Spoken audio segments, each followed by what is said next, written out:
अष्टक वर्ग भी एक टेक्निक है जिसके माध्यम से हम काफी हद तक प्रिडिक्शन कर पाते हैं, और जो कि कहा जाए कि बहुत ही इजी टेक्निक है। और कह सकते हैं इसे कुछ इस तरीके से कि ये बोला था उन्होंने, पराशर जी के जो शिष्य थे मैत्रेय जी, उन्होंने ये कहा था कि आने वाले टाइम में, कलयुग में, जब मनुष्य बहुत ज्यादा पाप कर्म करने लगेगा तो उसकी बुद्धि मंद हो जाएगी, और उस वक्त उसके लिए इतना समझ पाना बहुत मुश्किल हो जाएगा। क्योंकि उस समय की बात है ये, जब तो श्रुति और स्मृति के माध्यम से ही व्यक्ति पढ़ाई कर लेता था। मतलब श्रुति और स्मृति के नाम से कहने का मतलब है कि सुना और ठीक है। याद कर लिया।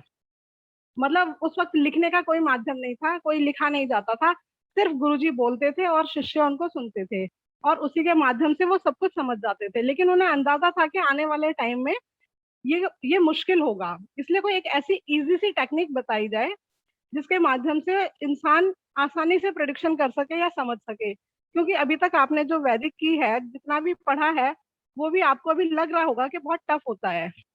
क्योंकि जब भी हम किसी कुंडली को देखते हैं, हमें बहुत सारी चीजें नोटिस करनी पड़ती हैं। हम देखते हैं कि प्लैनेट जो है वो किस भाव में है, इस भाव में है तो किस तरह के रिजल्ट देगा, फिर किस राशि में है, इस राशि में है तो कैसे रिजल्ट देगा, फिर वो किस नक्षत्र में है, इस नक्षत्र में है तो कैसे रिजल्ट देगा, या उसके ऊपर कैसे कैसे प्लैनेट्स का एस्पेक्ट है, कैसे प्लैनेट्स के साथ उसकी युति है। और फिर उन सब चीजों में हम देखते हैं कुछ चीजें अच्छी शो कर रही होती हैं, कुछ चीजें खराब शो कर रही होती हैं। तो फिर हमारे लिए समझना मुश्किल हो जाता है कि आखिर ये प्लैनेट रिजल्ट देगा कैसा, हम कैसे इस चीज को समझ पाए। तो कई बार प्रिडिक्शन करने में बहुत दिक्कत आती है और समझना बहुत मुश्किल हो जाता है। और उस सारी कंफ्यूजन को दूर करने के लिए एक अलग से टेक्निक बनाई, जो कि बहुत सिंपल टेक्निक थी। उसका नाम था अष्टक वर्ग। अष्टक वर्ग में और एक दूसरी चीज और है कि जैसे हम कुंडली देखते हैं, आपने देखा होगा वैदिक में जो भी आपने पढ़ाई की है अभी तक, कि कुंडली या तो हम लगन के अनुसार देखते हैं। हम ये मानते हैं कि कोई भी प्लैनेट लगन से किस पोजीशन पे है, 6th हाउस में है, 8th हाउस में है, या केंद्र में है, या त्रिकोण में है, तो हम उसकी पोजीशन को अच्छा या खराब मानते हैं। इसी तरीके से या हम चंद्रमा से देखते हैं, क्योंकि हम उन्हीं को सबसे ज्यादा अहमियत देते हैं, लगन को और चंद्रमा को। जबकि अष्टक वर्ग वो टेक्निक है जिसमें हर प्लैनेट को इक्वल महत्व दिया गया है। उन्होंने हर प्लैनेट की पोजीशन को हर प्लैनेट से देखा है कि उस प्लैनेट से वो कितना अच्छा है, उस प्लैनेट से वो कितना अच्छा है, उस प्लैनेट से। तो इसमें हम सारे प्लैनेट्स को देखेंगे और उसके बाद हम डिसाइड करेंगे कि ये प्लैनेट वाकई अच्छा रिजल्ट देगा या खराब रिजल्ट देगा। ठीक है। तो इसमें क्या होता है कि कोई भी प्लैनेट जहाँ होता है, वहां से वो दूसरे प्लैनेट्स के लिए कुछ शुभ बिंदु या शुभ रेखाएं देता है। साउथ में हम जो शुभ स्थान होते हैं उन्हें हम रेखाओं के माध्यम से दर्शाते हैं, और नॉर्थ में हम उन्हें बिंदु के माध्यम से दर्शाते हैं। मतलब नॉर्थ और साउथ में ये थोड़ा सा वो है कि नॉर्थ में कहते हैं कि जहाँ पे शुभ स्थान है उसे हम बिंदु से शो करेंगे, और जो अशुभ स्थान है उसे हम रेखा से शो करेंगे। लेकिन साउथ वाले शुभ स्थान को रेखा से शो करते हैं और अशुभ स्थान को बिंदु से। तो यहाँ पे हम एक प्रस्तारक वर्ग बनाते हैं। अभी हम पहले अष्टक वर्ग के बेसिक को समझ लेते हैं कि किस इसमें हमें क्या क्या चीज समझनी है। जैसे नाम से ही समझ में आता है, अष्ट हम 8 को कहते हैं संस्कृत में, और वर्ग तो जानते हैं, स्क्वायर एक जो हम कुंडली के लिए बनाते हैं। तो इसमें 8 प्रकार के वर्ग बनाए जाते हैं, और उन 8 प्रकार के वर्गों के आधार पर ही पूरी प्रेडिक्शन की जाती है। वो 8 वर्ग कौन से होते हैं? पहले हम 7 प्लैनेट्स को लेते हैं। इसमें हम राहु केतु को नहीं लेते, क्योंकि राहु केतु प्लैनेट तो है नहीं, वो तो हम जानते हैं कि छाया ग्रह हैं, इसलिए उनको स्थान नहीं दिया गया है अष्टक वर्ग में। खाली 7 प्लैनेट्स को ही दिया गया है। और 8वां वर्ग जो होता है वो हमारा उन सातों प्लैनेट्स के वर्गों को मिलाकर जब हम एक सबका वर्ग बनाते हैं, उसे हम सर्वाष्टक वर्ग कहते हैं। तो ये 8 वर्गों का ही अध्ययन है, 7 भिन्नाष्टक और 8वां सर्वाष्टक। तो इसमें हम उन वर्गों को बनाना सीखेंगे। एक इसके साथ में आता है कक्षा का नियम, क्योंकि आज हमारी ये अष्टक वर्ग की पहली क्लास है। तो इसमें हम आज मैं सिर्फ ये बताऊंगी कि हम इसमें किस किस चीज को पढ़ेंगे, अष्टक वर्ग में क्या क्या चीजें आती हैं जिनका हमें अध्ययन करना है यहाँ पर।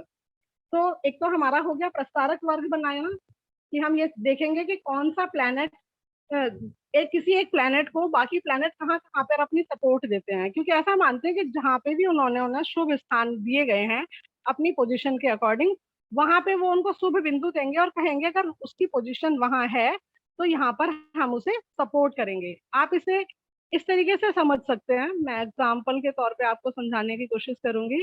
मान लीजिए किसी हॉल में मीटिंग है, काफी सारे एस्ट्रोलॉजर्स को वहां पे बुलाया गया है, और उसमें से कुछ लोगों के विचार हमसे मैच नहीं होते या उनकी बातें हमें समझ में कम आती हैं, वो हमें उतने पसंद नहीं आते, लेकिन सबको एक ही हॉल में बैठना है।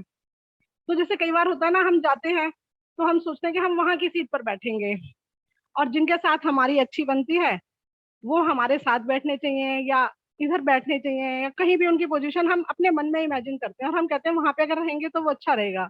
कुछ इसी तरह का कॉन्सेप्ट है ये। इसमें भी हर प्लैनेट ने ऐसे डिसाइड किया है कि कुंडली के अगर मैं इस हाउस में होऊंगा तो मैं ज्यादा खुद को अच्छा महसूस करूंगा, या जो दूसरे प्लैनेट हैं जिनको भी वो जैसे भी समझते हैं, वो प्लैनेट अगर मेरी पोजीशन से इस पोजीशन पे होंगे तो मुझे अच्छा लगेगा, अगर वो इस पोजीशन पे होंगे तो मुझे अच्छा लगेगा। तो इस तरीके से हर प्लैनेट के लिए अलग अलग पोजीशन बताई गई है। अब इसमें हम ये देखेंगे कि 12 राशियां हैं हमारी कुंडली में, हमारे 12 भाव होते हैं और हमारे हैं 7 प्लैनेट। यहाँ पे लगन को भी महत्व दिया गया है। तो 8वां हमने लगन ले लिया तो हमने कहा 8 प्लैनेट हो गए। हालांकि यहाँ पे लगन का विनाशक नहीं बनेगा, लेकिन लगन सबको स्थान देता है कि मेरे से ये प्लैनेट अगर इस पोजीशन पे होगा तो मुझे सपोर्ट मिलेगी, मेरे लिए अच्छा होगा, मैं उसको सपोर्ट दूंगा, मतलब दोनों का वो जो बॉन्डिंग होगी वो अच्छी होगी। तो इस तरीके से हमने देखा कि हमारे 8 प्लैनेट हो गए। प्लैनेट नहीं कहूंगी, 7 प्लैनेट हैं, 8वां लगन है, लेकिन 8 वो चीजें हो गई जो कि आपको बिंदु देंगी, और 12 हो गई राशियां, 12 भाव। तो टोटल जो है 96 पॉइंट होते हैं। अब हर प्लैनेट को 96 तो नहीं मिल सकते, क्योंकि कोई भी प्लैनेट पूरे 12 के 12 भावों में और 8 के 8 प्लैनेट और 12 के 12 भावों में तो किसी को भी बिंदु नहीं दे सकते। इसलिए किसी को कितने अलग अलग मिले हैं, वो 96 में से मिलते हैं। तो आप ये लिखना चाहें तो लिख लें कि किन किन को कितने कितने बिंदु यहाँ पर दिए जाते हैं। तो जो सूर्य हैं उनको जो टोटल बिंदु मिलते हैं 96 में से वो मिलते हैं 48, और मून को 49, जुपिटर को 56, वीनस को 52, मरकरी को 54, सैटर्न को 39 और मार्स को भी 39।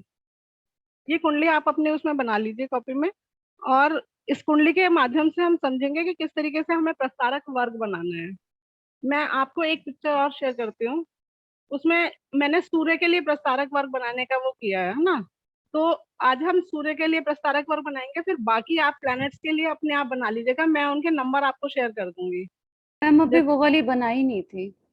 कौन सी? अभी जो आप दिखा रहे थे मैम वो नहीं बनाई थी अभी। कोई बात नहीं, आप मैं पॉइंट्स नोट कर लीजिए, पहले मैं आपको पॉइंट्स बता देती हूँ। ये सूर्य के लिए दिए हुए हैं, ठीक है। ये पॉइंट्स इस तरीके से ना हमें हर प्लैनेट के लिए अलग पॉइंट बताए गए हैं कि सूर्य को, जैसे ये सूर्य का प्रस्तारक बनाने के लिए एक टेबल है, तो इसमें हमने देखा कि सूर्य को 48 पॉइंट्स मिले हैं।